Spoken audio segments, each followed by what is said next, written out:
From the BBC World Service, in association with ABC and All India Radio, this is Stumped. Hello and welcome to Stumped, your intercontinental hit of news, features and debate from the quirky world of cricket. I'm Alison Mitchell in London, where I'm back from a week skiing in the resort of Solden in Austria. It was actually the filming location, we found out, for a number of scenes in the James Bond film Spectre, and they're certainly milking that on the tourist front, that's for sure. There were no high-speed chases through the mountains for me, but there are a few cricket fans in our chalet for sure, and we were able to follow some of the England men's action from the West Indies whilst there as well. Well, they'll be calling you M, won't they? It's Jim Maxwell in Sydney, and it's still summer here, I think, although it might now be spring. There's football in the air, but the Sheffield Shield keeps going. Australia is in India, and New South Wales and Victoria play off in the penultimate round this week of the Sheffield Shield. Keep your eye on that as we head towards the end of the season and World Cup and Ashes selection. A lot to keep our interest up. Yes, and I'm Sunil Gupta for All India Radio in Delhi. We're coming to the end of a lovely, long, cold winter. Spring is peeping through. We're enjoying the India-Australia one-day series, looking forward to the IPL. And Ali was talking about being in Austria and the Bond film Spectre being shot there. Well, I just shot a web series recently with one of India's top film stars, and I hope that's going to be out soon on television, perhaps later on this year. Ooh. Star of the screen, Sunil. Well, there you are. I have to do everything to keep myself in the public eye. Well, it's good to be on the airwaves with both of you for this week because, well, particularly appropriate given that your two fine nations are going head-to-head, as you mentioned, Sunil, in that men's one-day series in India. Both teams really trying to nail down their teams and tactics ahead of the World Cup. So, Sunil, yes, there were defeats for India in the first two T20s, but yeah, they've come back really strongly in the one-days, haven't they? Yes, they have, and I think, this really is something I had spoken about in one of the earlier programs, that I think T20s and ODI are two completely different beasts. I mean, they need very different skill sets and literally horses for courses. Now, let me give you a stat. India have lost 4 of the last 5 T20 internationals played in New Zealand, and these two played here in India. And out of those 5, India has given away about 200 or more in 3 of them. Now, that you cannot keep winning T20 games if you're giving away those types of runs. So I think also if you look at the team composition, there are a lot of guys who are playing both formats, that is ODIs and T20s, and all 3 formats like Kohli and Pant, and especially the bowlers. I mean, Shami, Bumrah, Bhuvneshwar, Umesh, Jadeja, Kuldeep Yadav are playing all 3 formats. And I think you need to have completely different skill sets, as I said. For T20s, you need to have much more improvisation. You need to be much more flexible. Take a look at Maxwell. I mean, it was a scintillating innings that he played in the second T20, but it's slightly different in the ODI. So and that's the point I was making. He was sensational. He's still a short-form sensational batsman, but you definitely need to have a different outlook and approach when you're playing T20s as opposed to playing ODIs or even Test cricket. What about Shikhar Dhawan? Because reading there are a few doubts about him, the opener. Why has he stopped firing, do you think? Well, I mean, it's very simple, Ali. He's had no match practice. He wasn't playing the Test matches. He didn't come back to India to play in the domestic games. And then you suddenly pitchfork him into the New Zealand T20 series. And then over here coming in playing the T20s and the ODIs. He just does not have enough match practice. Unlike, let's say, somebody like Chris Gayle. And we've talked about him that he doesn't, play in the domestic league, but he's playing other T20 tournaments across the globe. Whereas Indian cricketers don't do that. So you're just restricted to the IPL by and large and whatever cricket India plays. And that means that unless India is playing or the IPL is on, you don't have enough match practice, especially if you don't play the domestic tournament. So I think he's asking for it in terms of people now questioning him. There are really no questions coming up now, but I think there will be some whispers sooner rather than later. From the BBC World Service, this is Stumped on All India Radio.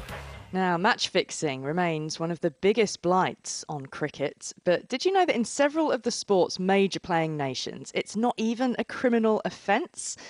Well, while England, Australia and South Africa have all got legislation that cracks down on individuals seeking to corrupt the sport, other countries like India, Sri Lanka, Pakistan and Zimbabwe don't have any such laws. Now, this week, the International Cricket Council's anti-corruption unit has been in Sri Lanka lobbying the local government to criminalise match fixing as they investigate cases of corruption on the island. Alex Marshall is the head of the unit and he took time out from his busy schedule to update me on their progress. So we've identified a real issue in some of our investigations in Sri Lanka and in other parts of the world where people from outside the sport are trying to corrupt the people in the sport, usually trying to get at players by one way or another. And in Sri Lanka, it's not an offence for them to try and bribe the players to get involved in match fixing. So we've been working with the government here, the sports minister, the Attorney General's office, and they drafted new legislation that would introduce a criminal offence of sports corruption and match fixing, and that's about to be presented to Parliament once they finish their recent budget deliberations. Does this present a major win for you in terms of your work in Sri Lanka? It's a real gap anywhere in the world where there isn't a crime of trying to bribe people for match fixing in this way, because it does mean that the people outside the sport who are not covered under the anti-corruption code can in effect keep making offers until they get successful, but they are outside the code. So in the absence of law to cover them, it's very hard for us to work in those countries with law enforcement to get them caught and convicted for those bribery and match-fixing offences.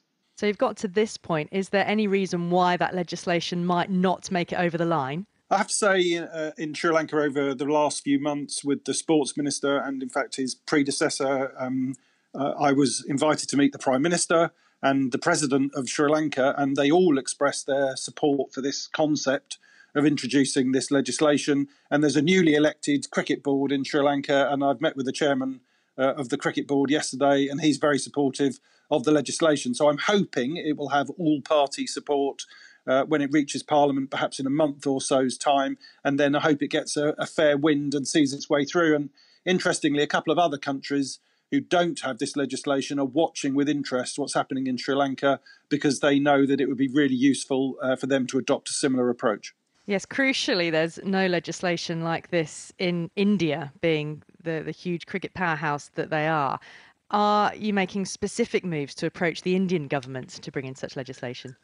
We work with our friends and colleagues in the BCCI anti-corruption unit, and we know they're talking to their own government about legislation. We haven't really got on any sort of campaign or directly addressed the issue with the Indian government at the moment, because we've been focusing more in Sri Lanka. But it's certainly true that many of the high-end corruptors that we deal with, wherever it might be in the world, have their origins in the Indian betting markets. That's where the bulk of the money is transacted around cricket betting, and amongst the bookies in India, some of them are corrupt bookies who try and influence matches all over the world. So that's Alex Marshall, General Manager of the International Cricket Council's Anti-Corruption Unit. Sunil, fascinating what you were saying there about India. You know, it's a breeding ground for corruptors, as he called them, but still match fixing and various levels of corruption is not criminalised. Why? Yes, I mean, it's an intriguing question, and quite frankly, actually, it is a very complicated question. First of all, just let me tell you, there's a gambling law, or an anti-gambling law. This dates back to, hold your breath, 1867. Now, and gambling is a state subject. So in the state, you can have gambling, let's say a casino, and there also you have to distinguish between games of skill and games of chance. Now, when you come into something like match fixing in cricket, people don't really know where this fits in whatever sort of penal code that you have or laws that are extant in India. Because the offence of cheating is inadequate, which is the offence that we have, to cover something like match fixing, which is, I would imagine, a new form of corruption, which is now surfaced, of course, over the last, let's say, 10, 20 years. But nobody knew about this, and it's actually just come in much more because of things like television, media access, and of course the internet. Now, as Alex was saying, that the Lodha Committee came into effect back in January 2015, the BCCI, to bring reforms into Indian cricket on the back of the IPL spot fixing scandal, which saw the back of Sreesanth. And there have been other people who have been banned by the BCCI. Take Azharuddin, Manoj Prabhakar, Ajay Jadeja, Ajay Sharma, Sreesanth himself. They've all been BCCI actions. They've been banned from playing cricket. But I can't remember whether any of them were jailed in terms of it being a criminal offence or a civil offence. So it's fairly, how should I say, as I said, convoluted, complex. There are no real laws in place because betting actually is illegal. And there's now a huge move to make betting legal, because a lot of the money that goes into the illegal betting rings actually goes into drugs and terrorism and trafficking and so on and so forth. From the BBC World Service, this is Stumped on All India Radio. Next on Stumped, he's one of the most fearsome fast bowlers ever to play the game. Here is Ambrose. He's in now. He bowls to Tufnell. And big appeal for LBW. He's out. He's gone. Tufnell is out. First ball. Ambrose has taken 5 wickets. It's Ambrose is edged and a wicket. Caught by Lara at first slip, and Trescothick is out. Lovely piece of bowling, a little bit of extra nip there for the tall fast bowler. Atherton back, edges low down to Lara, he's got him. Curtly Ambrose joins Courtney Walsh, Kapil Dev, Sir Richard Hadley and Wasim Akram as the only bowlers with 400 test wickets. Ah, well, Curtly Ambrose taking wickets galore in his heyday with the West Indies, one of my all-time favourite bowlers. And that's, of course, the voice of the late, great Tony Cozier in commentary as well at the end there, which is wonderful to hear. Yeah, Curtly, one of my favourites, not least because he was the overseas player for Northants for several years, where I grew up. But he retired in the year 2000 and, well, now his career has taken a very different twist. He swapped chin music for the cha-cha-cha in Dancing with the Stars on Australia's Network 10. And despite the odd stumble, it's so far so good for the fast bowler. He stands a whopping 2 metres tall. We're 3 rounds in and Curtly is still in the competition. This week, he and his dance partner Siobhan Power performed a paso doble to Queen's Another One Bites the Dust. Here is how it might have sounded on the radio.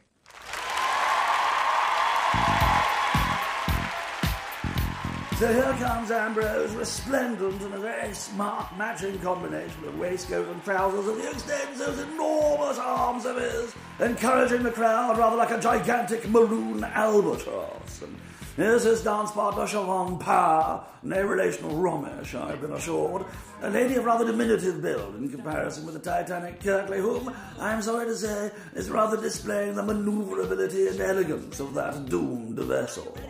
His shoulders could do with dropping about a foot, and speaking of feet, he does rather appear to have 2 pigeons flapping around on the end of those legs that won't do at all. And he's dropped her! When I say dropped, I'm not even sure he got a hand on her, as she's fallen over on this rather slippery, unfamiliar surface, but is recovering admirably. The shaping, so crucial to the paso doble, is a trifle unusual, and he is rather stomping around in the manner of a truculent hotel concierge, enraged at the arrival of a rather too rowdy hen party. But wait, what's this? Oh, I say, when he's now rotating his arms, like a helicopter, searching for an escaped criminal. Then he finishes up with, well, I never, what looks like an outswinger. Delivered off one pace, a final flourish, as he drags poor Siobhan across the floor, lifts her up with some ease, and then, this time, thank heavens, doesn't drop. It's astonishingly brilliant. Well, a somewhat mixed bag. Not sure what the judges will make of it, but I'd say he'd be fortunate to make double figures.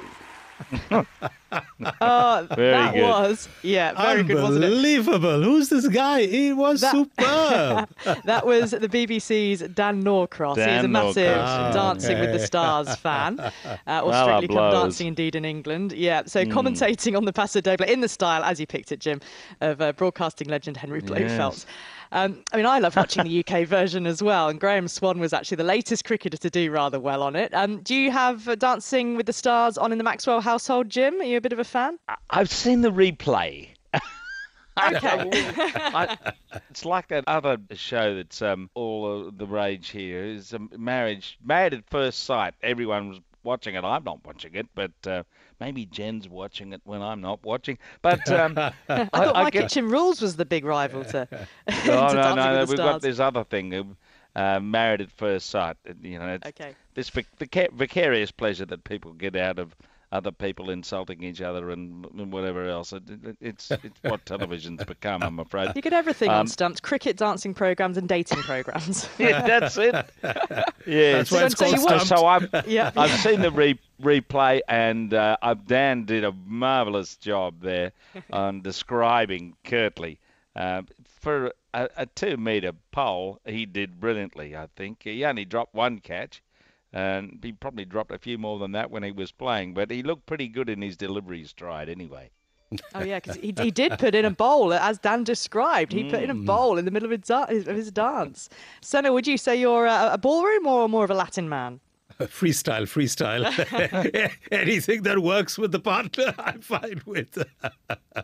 But I must add my little bit to what I saw of Curtly on the clip.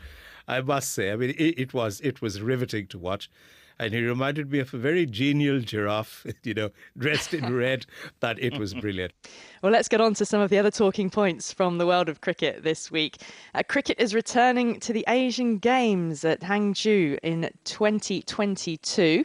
That's after the Olympic Council of Asia added it to its sports programme for the next edition. But Sunil, the big question is, will India take part in the Asian Games 2022? But they haven't, as you know, taken part in the previous two editions where cricket was played. And they mentioned all sorts of things like international commitments and so on and so forth. So neither the men's team nor the women's team participated. And if you look back at the records, Bangladesh men won and Pakistan women won. And so that was good to see. But no, India hasn't participated. And frankly, one doesn't know because, as you know, they always have a very tight calendar. But I think there will be pressure for India to play, whether they send the A team or they send, another team that goes. I think this time India will participate, yes. Wouldn't it be a huge boost in terms of a pathway, for cricket at the Olympics if India were to take part in the Asian Games, do you think? Oh, no doubt about that. No doubt about that. And I think now, with geopolitics being what it is in Asia, I think India will, as I said, participate, even though it may not be, the absolute first 11. And I think, yes, absolutely, if it's in the Asian Games, Commonwealth Games, and as you know now, the Asian Games is actually going to include Oceania. So Australia and New Zealand also apparently are going to be a part of which, where I think makes it much, much more competitive. And if they're going to be there, then I think, it will be a good cricket tournament in the Asian Games coming up. Well, that's it from this week's Stumped on All India Radio. You can keep in touch with us on Twitter via @BBCWS Sport using the hashtag BBC Stumped. My thanks to Sunil Gupta and Jim Maxwell, and to you for listening. See you soon. Bye-bye.